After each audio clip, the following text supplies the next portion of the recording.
प्रिय विद्यार्थियों, online classes में आपका स्वागत है। देखिए, आज जो हमारा टॉपिक चलेगा वह तुलसीदास रहेगा। और तुलसीदास जी का आपने बहुत पहले से नाम सुन रखा है। इनका सबसे पहले मैं बता देता हूँ इनका जन्म कब हुआ था। इनका जन्म हुआ था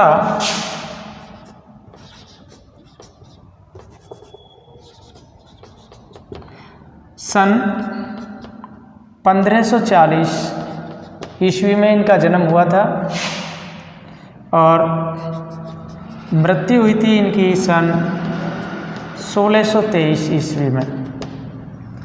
1540 में जन्म और 1623 में ईस्वी में इनकी मृत्यु हुई थी।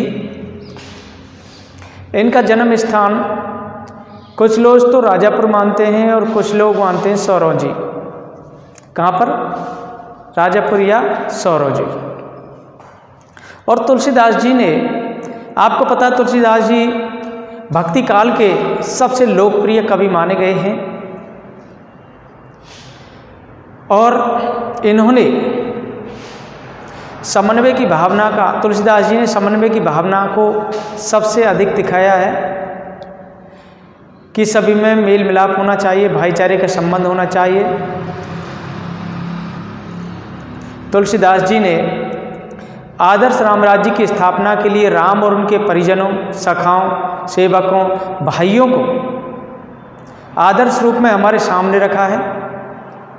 रामचरितमानस में राम आदर्श राजा हैं, आदर्श पति हैं, आदर्श भ्राता हैं, सीता आदर्श पत्नी है, लक्ष्मण, भरत ये आदर्श भाई हैं और हनुमान जी हैं जो आदर्श सेवक हैं, कौशल्या आदर्श माता है।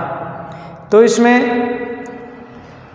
जो ये है तो इसको ये सभी आदर्श हैं,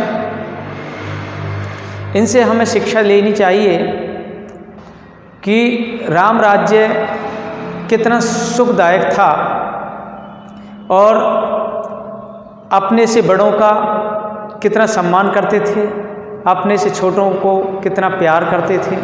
तो उनसे हमें एक शिक्षा लेनी चाहिए, क्योंकि तुलसी का जो संपूर्ण काव्य था वह समन्वय की विराट चेष्टा है। तुलसी ने राम और शिव से राम की स्तुति करवाई है, राम की स्तुति कराई है, राम और शिव से राम की स्तुति करवाई है। शैव तथा वैष्णव में समन्वय स्थापित करने का प्रयास किया है। इस प्रकार तुलसी ने अपने युग के सभी विरोधी तत्वों का परिहार एवं समाज के विकृत रूप को परिष्कृत करते हुए धर्म, दर्शन, साहित्य, समाज में समन्वय की भावना को मूर्त रूप दिया है इन्होंने, मतलब दिखाया है। और ये आप जानते ही हैं कि तुलसी ने अवधी तथा ब्रज दोनों भाषाओं का में अधिकार कर रखा है, क्योंकि दोनों भाषाओं पर अधिकार है तुलसी का। कौन सी? ब्रज और अवधी। इन्होंने विनय पत्रिका, गीतावली और कवितावली में ब्रज भाषा को अपनाया है। विनय पत्रिका, गीतावली और कवितावली में कौन सी भाषा है? ब्रज भाषा। और रामचरितमानस में सुसंस्कृत परिष्कृत साहित्यिक अवधी भाषा का उत्कृष्ट रूप विद्यमान है। तो बच्चों, आप तुलसीदास जी से परिचित हो गए हैं। तो तुलसीदास जी ने जो विनय पत्रिका लिखी थी, उस विनय पत्रिका से ये पद अवतरित किया गया है, जिस पद को हम पढ़ करके इसका अर्थ करेंगे और आपको इसका भावार्थ प्रकट करेंगे आपके सामने कि इसका भावार्थ क्या है, इसका अर्थ क्या है, इसमें कौन सा अर्थ, क्या अर्थ छुपा हुआ है। तो देखिए, तुलसीदास जी मैं पढ़ देता हूँ विनय पत्रिका का। सुन मन मूढ़ सिखावन मेरो, सुन मन मूढ़ सिखावन मेरो, हरिपद विमुख लहो ना कौसुक, सटिए समझ सवेरो। सुन मन मूड सिखावन मेरो, हरिपद विमुख लहो ना कौसुक सठ ये समझ सवेरो। बिछरे शशि रवि मन नैनन ते, पावत दुख बहु तेरो। बिछरे शशि रवि मन नैनन ते, पावत दुख बहु तेरो। भ्रमत श्रमित निशि दिवस गगन में, भ्रमत श्रमित निशि दिवस गगन में, तहर पूरा हो बडेरो। यद्यपि अति पुनीत सुर सरिता, यद्यपि अति पुनीत सुर सरिता, त्यूपुर सुजस घनेरो। तजे चरण अजहु ना मिटत नित, तजे चरण अजहु ना मिटत नित, बहिबो ताहु केरो। छूटे ना विपति भजे बिनु रघुपति, श्रुति संदेव निबेरो। तुलसीदास सब आस छाण करी, हो राम को चेरो। देखो बच्चों, सबसे पहले हम इसके शब्दार्थ बता देते हैं, कठिन शब्दार्थ।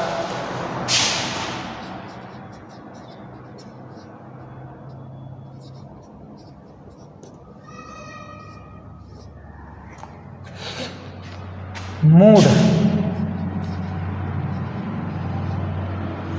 सिखावन,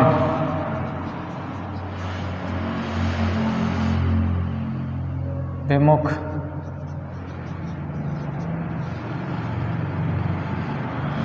सठ, सवेरो,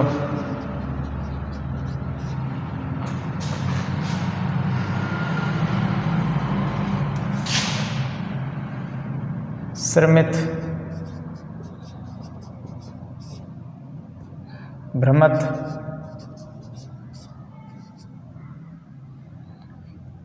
निशि, रिपु, बडेरो, पुनीत, सुरसरता,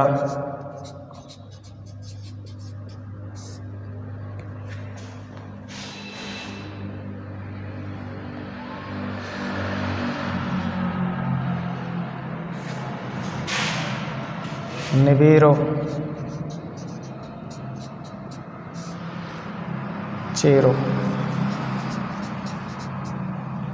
देखो बच्चों, ये मुख्य इसके कठिन शब्दार्थ हैं। मूड, शिखावन, विमुख, सठ, सवेरो, श्रमित, भ्रमत, निशि, रिपु, बडेरो, पुनीत, सुरसरता, निवेरो, चेरो। तो देखो, मूड, मूड का अर्थ होता है मूर्ख।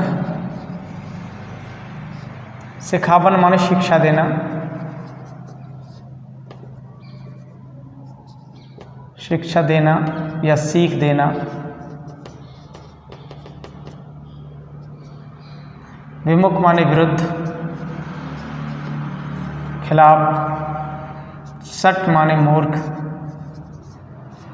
सवेरो कहते हैं शीघ्रता से, यहाँ पर शीघ्रता का मतलब आ रहा है, शीघ्रता आ रहा है। सवेरो कहते हैं शीघ्रता या सुबह के समय। श्रमित कहते हैं थकित, जो थक जाता है। भ्रमत माने भ्रमण करना, घूमना। निशि आप जानते हैं रात को कहते हैं। रिपु माने शत्रु।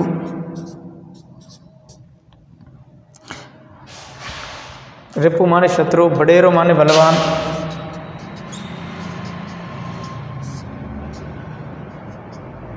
पुनीत माने पवित्र।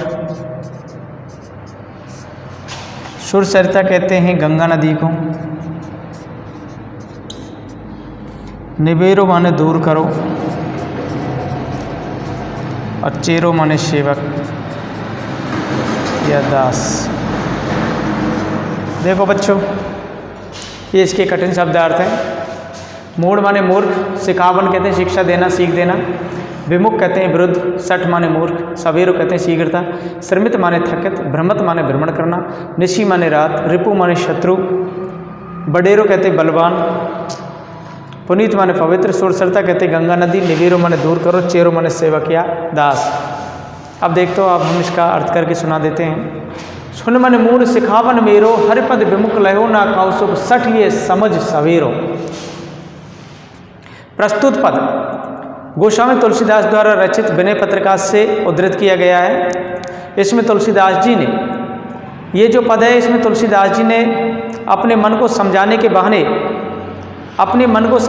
बहाने जो संसार से ग्रस्त लोग हैं, जो सांसारिक लोग हैं, उनको उपदेश दिया है। इस संसार में जो सांसारिकता से ग्रस्त लोग हैं, भौतिकवाद से ग्रस्त लोग हैं, उनके लिए उपदेश दिया है कि ईश्वर की भक्ति के बिना हमारा उद्धार नहीं हो सकता है, इसलिए हमें ईश्वर की भक्ति करनी चाहिए। तो इसमें ये संदेश दिया गया है इस पद में। तो देखो हम पढ़ते हैं। सुन मन मूड सिखावन मेरो, हरिपद विमुख लहो ना कौसुक, सठ ये समझ सवेरो। तुलसीदास जी कहते हैं कि हे मूर्ख, मन, अपने मन से कह रहे हैं तुलसीदास जी कि हे मूर्ख मन, मेरी शिक्षा मान लो। तुलसीदास जी अपने मन को संबोधित करते हुए कह रहे हैं कि हे मूर्ख मन, तुम मेरी शिक्षा मान लो, मेरी सीख मान लो। हरिपद विमुख लहो ना कौसुक, सठ ये समझ सवेरो। कि ईश्वर के चरणों में विमुख होकर, तुम ईश्वर के चरणों से विमुख होकर के, दूर होकर के, उनका अगर ध्यान करना छोड़ दिया, उनका ध्यान करना छोड़ दिया, उनका भजन करना छोड़ दिया, तो समझो वह उस कोई भी ऐसा व्यक्ति नहीं है जिसने भी सुख पाया। भगवान के मतलब ईश्वर के चरणों के अगर कोई विरुद्ध चला जाता है, अगर कोई ईश्वर के चरणों के विरुद्ध चला जाता है, भगवान का भजन नहीं करता है और उसको छोड़ देता है, तो कोई भी सुख नहीं पा सकता है, कोई भी सुख नहीं पा सकता है। कि हे दुष्ट मन, अपने मन को समझा रहा है, उसको दुष्ट बोल रहा है। हे दुष्ट मन, तू ये बात शीघ्रता से समझ ले, जल्दी से समझ ले, अपना समय बर्बाद मत कर। अपने मन को तुलसीदास जी समझा रहे। तो देखो, बिछुरे शशि रवि मन ने ननते, पावत दुख बहु तेरो, भ्रमत श्रमित निशि दिवस गगन में, तहरे पुराहु बड़ेरो। कवि कहते हैं कि देख, जब से चंद्रमा और सूर्य निशि बिछड़े, शशि रवि, शशि और रवि, शशि कहते हैं चंद्रमा को, रवि कहते हैं सूर्य को। देखो, जब से चंद्रमा और सूर्य ईश्वर के मन और नेत्रों से बिछड़े हुए हैं, तब से वे बहुत अधिक दुख पा रहे हैं, तब से वे बहुत अधिक दुख पा रहे हैं। वे रात दिन आकाश में घूमते हुए परेशान हो रहे हैं। भ्रमत श्रमित निशि दिवस, निशि मन रात, दिवस मन दिन, भ्रमत श्रमित निशि दिवस गगन में, तहर पुराहु बड़ेरो। वे रात दिन आकाश में घूमते हुए परेशान हो रहे हैं और वहां उनका एक बड़ा शत्रु मिल गया। कौन सा? राहु। राहु भी उन्हें परेशान कर रहा है। किसको? सूर्य और चंद्रमा। कवि कहते हैं कि जब से चंद्रमा और सूर्य भगवान के या ईश्वर के मन से और नेत्रों से बिछड़े हुए हैं, तब से वे बहुत अधिक दुख पा रहे हैं। वे रात दिन आकाश में घूमते रहते हैं और आकाश में उनका एक सबसे बड़ा शत्रु राहु भी उन्हें परेशान करता रहता है। यद्यपि अति पुनीत सुर सरिता, त्युपुर सुजस घनेरो, तजे चरण अजौ न मिटत नित, बहिबो ताहु केरो। ताहु माने उसे, बहिबो ताहु केरो। कवि कहते हैं यद्यपि देव नदी या गंगा नदी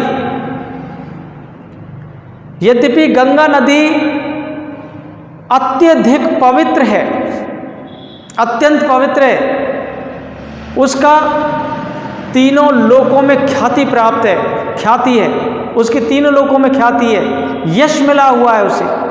किंतु जब से उसने भगवान के चरण छोड़े हैं, जब से उसने भगवान के चरण छोड़े हैं, तब से आज तक उसे बहना ही पड़ रहा है। अच्युत चरण तरंगिनी, जब से उसने भगवान के चरण छोड़े हैं तब से उसे बहना ही पड़ रहा है। अर्थात वह बहना बंद कर विश्राम, उसे एक पल के लिए भी विश्राम नहीं मिल रहा कि वह बहना बंद कर दे और एक पल के लिए विश्राम मिल जाए। क्यों? क्योंकि जब से श्री कृष्ण मतलब भगवान के चरणों को उस नदी ने छोड़ा, तब से उसे विश्राम नहीं मिल रहा है और वह लगातार बहती रहती है।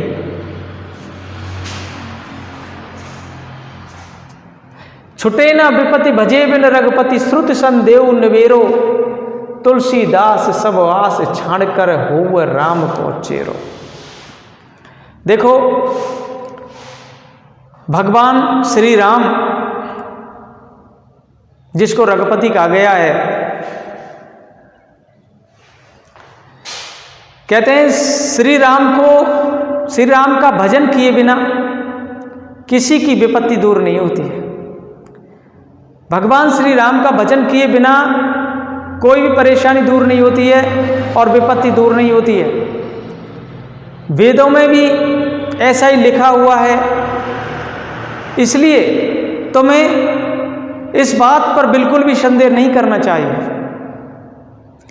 तुलसीदास जी कहते हैं कि तुलसीदास सबास छाड़ कर हुआ राम को चेरो।